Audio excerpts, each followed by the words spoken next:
Bonsoir monsieur. Je m'appelle Thomas, je suis un des médecins des urgences. Comment ça va ce soir? Je suis à la tête d'une équipe de 34 médecins et ça déjà rien que de le dire c'est vraiment cool parce qu'il n'y a pas beaucoup de chefs de service dans la région qui peuvent se vanter d'avoir une équipe aussi étoffée. Bonsoir tout le monde, bonsoir à ceux Thomas que j'ai pas Deloma est le chef des urgences de Saint-Lô et du SAMU 50. Cette nuit, il est de garde. Allez. Alors qu'est-ce qui s'est passé? Vous pouvez me raconter? J'ai fait mordre au niveau de la main. Ok, bon, on va regarder le loup. D'accord. Bon, le plus raisonnable serait quand même de lui faire des soins locaux et de le mettre sous antibiotiques. Je vais voir ça. De la blessure au malaise cardiaque, en passant par la chute. Vous avez eu de la fièvre ces derniers jours? Ça a du sens parce qu'on gère la période la plus aiguë. Comment ça va au niveau de la douleur là? Pouvoir amener d'un patient une situation de grande détresse, de douleur, d'inquiétude à une situation plus apaisée où on a des réponses. C'est vrai qu'on se dit qu'on a servi à quelque chose quand même, quoi. Bon, elle a l'air plutôt soulagée là au niveau de la douleur. Après des études à Paris, l'urgentiste est arrivé dans la Manche en 2015. Puis en l'espace de quelques années, il a pris la tête du service. Franchement, ça m'est un peu tombé dessus parce que, en fonction des établissements, c'est pas toujours très convoité ces postes parce que c'est quand même beaucoup de trucs galères. Enfin, généralement, les gens quand ils m'appellent ou qu'ils viennent me voir, c'est pas pour me dire que tout va bien et qu'il n'y a pas de problème. Et l'un des problèmes aux urgences, c'est le manque de place. Nadège aux urgences.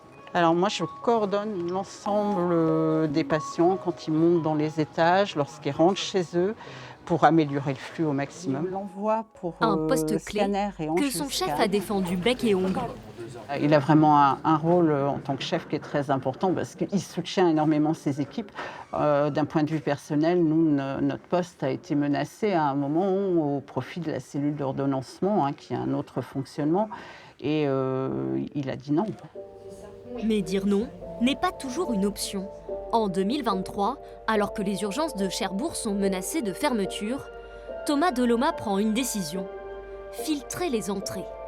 Il est alors le premier en France à demander aux patients d'appeler le 15 avant de venir à l'hôpital. Cette démarche-là qui a fait peur à tout le monde, parce que forcément, les élus, les tutelles, ils étaient là, mais vous êtes cinglés, c'est du délire.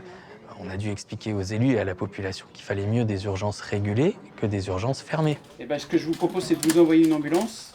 Mais cette solution est-elle viable sur le long terme? Car cette régulation des urgences a provoqué une hausse de l'activité au sein du SAMU. Ça va? Oh là, fatigué? Allez, c'est parti. À Saint-Lô, les agents reçoivent entre 1500 et 2000 appels par jour, soit plus du double de la recommandation de la Haute Autorité de Santé. En gros, entre 9h du matin et 1h du matin, on est en suractivité par rapport à l'effectif qu'on est aujourd'hui. Et à la longue, ça épuise les professionnels, forcément. D'autant plus que certaines situations sont éprouvantes. Le cliché de la situation qu'on n'aime pas gérer, c'est la mort subite du nourrisson. C'est la découverte d'un nourrisson décédé par ses parents ou par la nounou. Qu'elle réagit à la stimulation. Et là, pour le coup, c'est des situations dramatiques. Pour ne pas être déconnecté de cette réalité, le chef continue d'assurer des gardes au SAMU. Les bilans des encerclés. Il connaît nos difficultés, il connaît le métier et il sait de quoi il parle. Donc on n'a pas besoin de lui faire des grands discours ou de lui faire des schémas, il sait directement de quoi on parle. Parce qu'il le vit avec nous, il fait des jours, il fait des nuits, donc il le sait.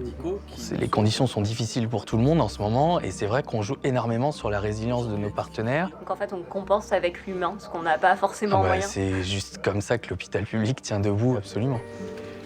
Avancer malgré les baisses de budget. Pour Thomas Deloma, défendre l'hôpital public n'a pas de prix. Il se bat pour sauver des vies.